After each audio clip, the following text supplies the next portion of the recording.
माताओं एवं बहनों का एक बार फिर से स्वागत है आपके अपने चैनल एचडी ओनली में। तो महिला पर्यवेक्षक भर्ती 2025 के लिए पोषण एवं स्वास्थ्य की यह क्लास है।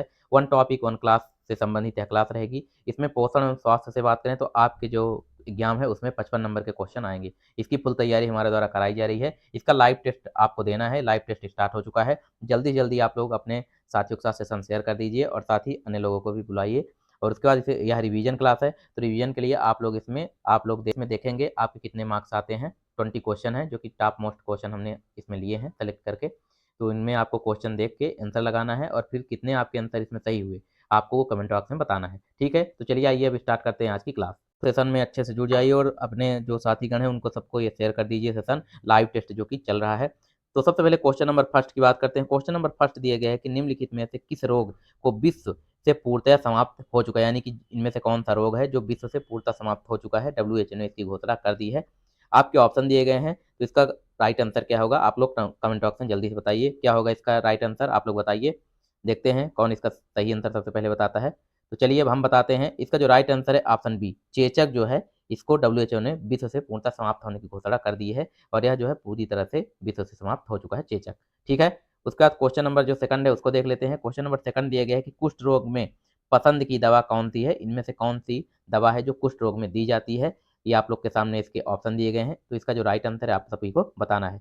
इसका जल्दी से आप सब आंसर बताइए। तो इसका जो राइट आंसर है ऑप्शन बी होगा, डेप्सन DDS जो है यह कुष्ठ रोग में पसंद की दवा है। यही कुष्ठ रोग में दवा दी जाती है। ठीक है, फिर क्वेश्चन नंबर थर्ड की बात करते हैं। क्वेश्चन नंबर थर्ड दिया गया है कि सभी वायरस जनित रोग हैं सिवाय इनमें से सभी जो आपको ऑप्शन दिख रहे हैं सभी रोग जो है वायरस जनित है। सिर्फ एक रोग है जो वायरस जनित नहीं है। ये आपको इसका राइट आंसर बताना है या कौन सा रोग है आपको पहचानना है। तो ये इसका जो राइट आंसर है ऑप्शन सी, टेटनेस जो है यह वायरस जनित रोग नहीं है। बाकी पोलियो, खसरा और HIV जो है ये सारे वायरस जनित रोग हैं। ठीक, क्वेश्चन नंबर 4 की बात करते हैं। क्वेश्चन नंबर 4 दिया गया है कि सभी संचारी रोग हैं सिवाय एक के, यानी कि इसमें से जितने भी ऑप्शन में रोग दिए गए हैं आपको सभी संचारी हैं सिवाय एक को छोड़ के। ये आपके ऑप्शन दिए गए हैं, तो इसमें कौन सा राइट आंसर होगा आप सभी को बताना है। जल्दी कमेंट बॉक्स में कमेंट करिए। जल्दी जल्दी आप लोग कमेंट करिए कौन सा आंसर इसका सही होगा। तो इसका आंसर ऑप्शन डी होगा, कैंसर जो है संचारी रोग नहीं है। बाकी 6 रोग टीबी जो है परसुसिस और परटूसिस हो गया, खसरा, ये सारे जो हैं संचारी रोग होते हैं। ठीक है, फिर क्वेश्चन नंबर 5 की बात करते हैं। क्वेश्चन नंबर 5 दिया गया है कि हैंसन रोग के रूप में जाना जाता है। इनमें से किस रोग को हैंसन रोग के रूप में जाना जाता है आप लोग को ये बताना है। इसके ऑप्शन दिए गए हैं, आपको राइट आंसर टिक करना है, आपको बताना है। ठीक है, तो इसका जो राइट आंसर है ऑप्शन बी होगा, माइकोबैक्टीरियम लेप्रोई जो है यह हैंसन रोग के नाम से भी जाना जाता है। बाकी माइक्रोबैक्टीरिया ट्यूबरकुलोसिस इसे टीबी के नाम से जाना जाता है। ये सब आपको पता होगा। ठीक है, उसके बाद क्वेश्चन नंबर 6 की बात करते हैं। क्वेश्चन नंबर 6 दिया गया है कि प्रसव से पहले टेटनेस के टीके की कितनी खुराक की सिफारिश की जाती है, यानी किसी माता के प्रसव से पहले टेटनेस के टीके की कितनी खुराक दी जानी चाहिए या उसकी सिफारिश की जाती है। ये आपके ऑप्शन दिए गए हैं। इसका जो राइट आंसर है ऑप्शन सी होगा, 2 खुराक जो है वो सिफारिश की जाती है देने के। ठीक है, ये सारे आपको प्रॉपर इनके आंसर बताने हैं। सभी आंसर आपको सही सही और फिर कितने आपके आंसर सही हुए वो आपको कमेंट बॉक्स में बताना है। ठीक, उसके बाद क्वेश्चन नंबर 7 की बात करते हैं। क्वेश्चन नंबर 7 दिए गए, कुष्ठ रोग की ऊष्मायान अवधि कितनी है, यानी कुष्ठ रोग की ऊष्मायान अवधि कितनी होती है, कितने दिन रहता है, ये आपसे पूछा जा रहा है। तो इसका जो राइट आंसर ऑप्शन डी होगा, 3 से 5 वर्ष जो है कुष्ठ रोग की ऊष्मायान वो रहता है। ठीक है, कितना है इसका, तो 3 से 5 वर्ष। उसके बाद क्वेश्चन नंबर 8 की बात करते हैं। क्वेश्चन नंबर 8 दिया गया कि टिटनेस के प्रति प्रतिरोधक क्षमता विकसित करने के लिए कौन सा टीका दिया जाता है, यानी टिटनेस से बचने के लिए आपकी बॉडी में जो है प्रतिरोधक क्षमता विकसित करने के लिए कौन सा टीका दिया जाता है। आपकी ये ऑप्शन दिए गए हैं। तो इसका जो राइट आंसर है ऑप्शन डी, सभी, यानी कि एंटी टेटनेस सीरम हो गया, टेटनेस टॉक्साइड हो गया और DPT, ये सभी टीके जो हैं आपको बॉडी में दिए जाते हैं। क्यों, जिससे कि टिटनेस के प्रति आपकी प्रतिरोधक क्षमता विकसित हो सके। ठीक, उसके बाद क्वेश्चन नंबर 9 की बात करते हैं। क्वेश्चन नंबर 9 दिया गया है कि टेटनेस के कारण होता है, यानी टेटनेस जो है किसके कारण होता है। ये आपके ऑप्शन दिए गए हैं। ऑप्शन ए की बात करें जीवाणु के कारण, ऑप्शन बी वायरल के रोग के कारण, ऑप्शन सी प्रोटोजोवा के कारण या ऑप्शन डी जीनोटिक रोग के कारण। तो इसका जो राइट आंसर टेटनेस जो है जीवाणु रोग के कारण होता है। ठीक, ये आपका राइट आंसर ए नंबर हो जाएगा। उसके बाद क्वेश्चन नंबर 10 की बात करते हैं। क्वेश्चन नंबर 10 दिया गया है कि टेटनेस का दूसरा नाम क्या है। ये आपके ऑप्शन दिए गए हैं। तो टिटनेस का जो है दूसरा नाम भी क्या बोलते हैं इसे, टिटनेस को, तो ये आपके ऑप्शन दिए गए हैं। इसका जो राइट आंसर है ऑप्शन सी होगा, लॉक जबड़े की बीमारी, यानी जॉ लॉक इसे बोलते हैं। टिटनेस में आपका जो है वो लॉक हो जाता है, इसलिए इसको जॉ लॉक के नाम से या लॉक जबड़े की बीमारी भी बोलते हैं। ठीक है, फिर क्वेश्चन नंबर 11 की बात करते हैं। क्वेश्चन नंबर 11 दिया गया, टॉक्स परीक्षण की पहचान करने के लिए प्रयोग किया जाता है। टॉक्स का परीक्षण की पहचान करने के लिए इसमें से कौन सा प्रयोग किया जाता है, ये आपके ऑप्शन दिए गए हैं। इसका जो राइट आंसर है ऑप्शन ए, क्षय रोग या टीबी जो है इसे पहचान करने के लिए टॉक्स परीक्षण जो है वो प्रयोग किया जाता है। ठीक है, उसके बाद क्वेश्चन नंबर 12 की बात करते हैं। क्वेश्चन नंबर 12 दिया गया है कि राष्ट्रीय टीबी संस्थान स्थित है, यानी राष्ट्रीय जो टीबी संस्थान है यह कहाँ स्थित है, किस शहर में स्थित है, ये आपके ऑप्शन दिए गए हैं। तो इसका जो राइट आंसर है ऑप्शन बी, बेंगलुरु में स्थित है। ठीक, राष्ट्रीय टीबी संस्थान कहाँ स्थित है, तो ये बेंगलुरु में स्थित है। ये आपको सारे क्वेश्चन इंपॉर्टेंट है, आपको अच्छे से ध्यान रखना है और एक एक क्वेश्चन आपको सही तरीके से करना है। ठीक है, उसके बाद क्वेश्चन नंबर 13 की बात करते हैं। क्वेश्चन नंबर 13 है कि तपेदिक का पुष्टिकारक परीक्षण कौन सा है, यानी टीबी का जो है वो पुष्टिकारक परीक्षण कौन सा होता है, ये ऑप्शन दिए गए हैं। तो इसका जो राइट आंसर है ऑप्शन सी, थूक परीक्षण जो है यह तपेदिक का पुष्टिकारक परीक्षण होता है। ठीक है, उसके बाद क्वेश्चन नंबर जो 14 है वो देखते हैं। क्वेश्चन नंबर 14 दिया गया है कि डीपीटी वैक्सीन को लगाने का मार्ग क्या है, यानी डीपीटी की वैक्सीन जो होती है वो लगाने का तरीका मार्ग क्या होता है, ये आपके ऑप्शन दिए गए हैं।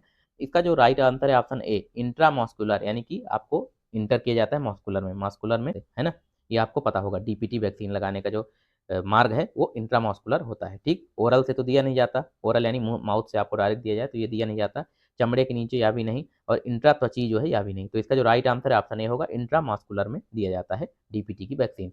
फिर क्वेश्चन नंबर 15 की बात करते हैं। क्वेश्चन नंबर 15 है काली खांसी के रूप में किसे जाना जाता है, ये आपके ऑप्शन दिए गए हैं। इसका जो राइट आंसर है ऑप्शन डी, ए और बी दोनों, यानी पर्टुसिस और 100 दिन की खांसी, इन दोनों को काली खांसी के रूप में जाना जाता है। ठीक है, और लोग सेशन में जुड़ते जाइए, सभी लोग अपना टेस्ट दीजिए और रिवीजन भी करिए, और साथ ही आपको देखना है कि आपके कितने क्वेश्चन सही होते हैं। क्वेश्चन नंबर 16 की बात करते हैं। क्वेश्चन नंबर 16 दिया गया है कि डिप्थीरिया एक तीव्र संक्रमण है जो डिप्थीरिया का कारण है, यानी डिप्थीरिया जो है एक तीव्र संक्रमण है और डिप्थीरिया का कारण क्या होता है, ये आपके ऑप्शन दिए गए हैं। तो इसका जो राइट आंसर है ऑप्शन ए होगा, कोरिने बैक्टीरियम डिप्थीरिया जो है यह तीव्र संक्रमण और डिप्थीरिया का कारण होता है। ठीक है, कोरियो कोरिने बैक्टीरियम डिप्थीरिया इसका राइट आंसर हो जाएगा। ठीक, उसके बाद क्वेश्चन नंबर 17 की बात करते हैं। क्वेश्चन नंबर 17 दिया गया कि तपेदिक का सामान्य रूप कौन सा है, यानी टीबी का जो है सामान्य रूप कौन सा है, ये आपके ऑप्शन दिए गए हैं। ऑप्शन ए की बात करें अस्थिक्षय रोग, ऑप्शन बी मस्तिष्क तपेदिक, option C pulmonary tuberculosis, option D आंतों का तपेदिक। इसका जो राइट आंसर है ऑप्शन सी, पल्मोनरी ट्यूबरकुलोसिस जो होता है यह तपेदिक का सामान्य रूप है। बाकी टीबी अस्थि भी होती है, यानी हड्डियों वाली बोन टीबी भी होती है, और आंतों की भी टीबी होती है। ठीक है, फिर क्वेश्चन नंबर 18 की बात करते हैं। क्वेश्चन नंबर 18 दिया गया काली खांसी का कारण होता है, यानी काली खांसी जो होती है वह किसकी वजह से, उसका कारण क्या होता है, ये आपसे पूछा जा रहा है क्वेश्चन में। तो इसका जो राइट आंसर है ऑप्शन ए होगा, बर्डेटेला पर्टुसिस जो है यह काली खांसी का कारण होता है। ठीक, बर्डेटेला पर्टुसिस काली खांसी का कारण होता है। फिर उसके बाद क्वेश्चन नंबर 19 की बात करते हैं। क्वेश्चन नंबर 19 आप लोग जल्दी से बताइए, आपके सामने ये ऑप्शन दिए गए हैं। क्वेश्चन नंबर 19 की बात करें तो क्वेश्चन बोला है डिप्थीरिया का निदान करने के लिए किस परीक्षण का उपयोग किया जाता है, ये आपके ऑप्शन है। ऑप्शन ए की बात करें तो मंटोक्स परीक्षण हो गया, option B Schick test, option C Widal test, option D VDRL परीक्षण। तो इसका जो राइट आंसर है ऑप्शन बी, सिक टेस्ट के द्वारा डिप्थीरिया का निदान करने के लिए परीक्षण किया जाता है। ठीक है, डिप्थीरिया का पता लगाने के लिए सिक जो टेस्ट है वो किया जाता है। इसका राइट आंसर बी हो जाएगा। क्वेश्चन नंबर 20 है डिप्थीरिया में पाई जाने वाली धूसर पीली झिल्ली कहाँ पाई जाती है, ये आपके ऑप्शन दिए गए हैं। इसका राइट आंसर क्या होगा, ऑप्शन ए की बात करें टॉन्सिल के ऊपर, ऑप्शन बी ग्रसनी के ऊपर, ऑप्शन सी स्वयं, ऑप्शन सी स्वर यंत्र के ऊपर, या ऑप्शन डी उपरोक्त सभी, या इसमें से सभी। तो इसका जो राइट आंसर है ऑप्शन डी, उपरोक्त सभी होगा। डिप्थीरिया में पाई जाने वाली जो धूसर पीली झिल्ली है वह टॉन्सिल के ऊपर पाई जाती है, ग्रसनी के ऊपर और स्वर यंत्र के ऊपर भी पाई जाती है। ठीक है, नंबर 21 की बात करते हैं। क्वेश्चन नंबर 21 है बच्चों में पैरोटाइटिस का सबसे आम कारण क्या होता है, पैरोटाइटिस का सबसे आम कारण क्या होता है बच्चों में। आपके ऑप्शन दिए गए हैं। ऑप्शन ए की बात करें chicken pox, option B rubella, option C influenza, option D mumps. जल्दी बताइए कौन सा आंसर सही होगा। तो इसका जो राइट आंसर है ऑप्शन डी, मम्स जो है यह बच्चों में पैरोटाइटिस का सबसे आम कारण होता है। ठीक, फिर क्वेश्चन नंबर 22 की बात करते हैं। क्वेश्चन नंबर 22 दिया गया है रूबेला किस स्थिति में अधिक जटिल होता है, यानी जब रूबेला हो जाता है तो वह किस स्थिति में अधिक जटिल प्रकार का होता है, ये आपके ऑप्शन दिए गए हैं। ऑप्शन ए की बात करें शिशु आयु में, ऑप्शन बी गर्भावस्था में, ऑप्शन सी वयस्क में, ऑप्शन डी उपरोक्त सभी।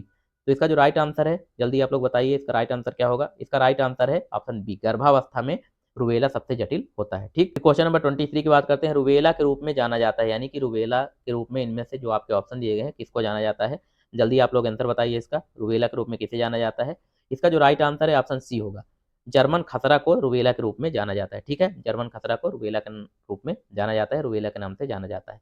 फिर क्वेश्चन नंबर 24 जो कि आज का लास्ट क्वेश्चन है, इसको देख लेते हैं। जल्दी से आप लोग सेशन में जुड़ जाइए और सेशन को शेयर भी कर दीजिए और क्लास को लाइक भी कर दीजिए। ठीक है, तो इसके बाद क्वेश्चन नंबर 24 की बात करते हैं। क्वेश्चन नंबर 24, खतरे के टीके का विषैला प्रभाव कौन सा है, ये आपके ऑप्शन दिए गए हैं। ऑप्शन ए की बात करें झटके आना, option B hyperpyrexia, option C toxic shock syndrome, option D पेचिस। तो इसका जो राइट आंसर ऑप्शन सी होगा, टॉक्सिक शॉक सिंड्रोम जो है खसरे के टीके का विषैला प्रभाव हो सकता है। ठीक है, ये आपका राइट आंसर हो गया। जल्दी जल्दी आप लोग को क्लास पसंद आई हो तो क्लास को लाइक कर दें और साथ ही सेशन को शेयर भी कर दीजिए अपने साथियों के साथ। लाइव टेस्ट जो है आपका चल रहा है तो आप लोग दे सकते हैं। इसमें आपके 24 क्वेश्चन थे, इसमें आपको अटेंड करके बताना है, अपना सही आंसर बताना है, आपके कितने सही हुए और कितने गलत आपको कमेंट बॉक्स में बताना है। ठीक है, तो अब मिलते हैं आप सभी से नेक्स्ट सेशन में। तब तक के लिए आप सभी का धन्यवाद। और हाँ, इस क्लास की और बाकी जो क्लासेस हैं हमारे द्वारा कराई जाती हैं, उसकी पीडीएफ के लिए आप लोग हमारा जो टेलीग्राम चैनल है वहाँ से जुड़ जाइए। उसका लिंक आपको वीडियो के डिस्क्रिप्शन में मिल जाएगा। वहाँ से टेलीग्राम चैनल ज्वाइन करके आप सभी क्लासेस की पीडीएफ प्राप्त कर सकते हैं। और साथ ही जिन लोगों को क्लास पसंद आई हो, लोग हमारे चैनल को सब्सक्राइब और वीडियो को लाइक जरूर कर लें और साथ ही बेल आइकन भी प्रेस कर लें, क्योंकि वहाँ आप लोग महिला पर्यवेक्षक भर्ती 2025 से रिलेटेड सारी क्लासेस लेकर आते रहते हैं। तो चलिए अब मिलते हैं आपसे नेक्स्ट क्लास में। तब तक के लिए आप सभी का धन्यवाद।